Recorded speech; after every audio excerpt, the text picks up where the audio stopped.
Monsieur le député, Madame Fanelli Carré-Comte, vous avez la parole. Oui, merci Madame la Présidente.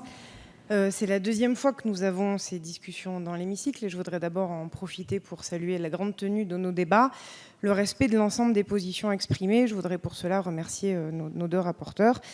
Je voudrais, moi, en cet article 3, intervenir en soutien de l'amendement qui sera proposé tout à l'heure par plusieurs parlementaires, autour notamment de notre collègue Jean-Louis Touraine, pour demander la légalisation de l'aide active à mourir. Vous savez que le fait que le texte actuel passe à côté de cette occasion est un grand regret pour beaucoup sur ces bancs et plus largement pour beaucoup dans notre population. Moi, je voudrais simplement dire deux choses sur cet aspect-là. La première, d'abord, sur la méthode. A été fait très clairement sur ce texte le choix d'une démarche de consensus. Évidemment, je ne suis pas contre le consensus en soi.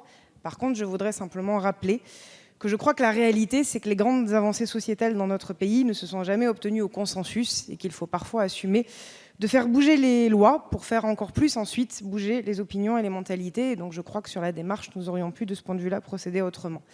Et ce, d'autant plus que sur ce sujet, et c'est mon deuxième point, je crois qu'il faut vraiment avoir conscience de l'ampleur de l'adhésion citoyenne qui existe dans notre pays pour l'aide active à mourir. Partout en France, dans les territoires, moi je suis frappée de voir à quel point il y a un vrai soutien citoyen, une vraie demande pour la concrétisation de ce nouveau droit, celui d'être pleinement maître de sa fin de vie. Et donc moi je plaide pour que nous puissions enfin entendre cette attente qui, encore une fois, ne vise pas à forcer quiconque à utiliser ce droit, mais bien à permettre à tous ceux qui le veulent d'utiliser cette ultime liberté. Et donc j'espère que nous pourrons enfin répondre à cette attente qui, encore une fois, je crois, s'exprime vraiment très fortement dans notre pays. Merci.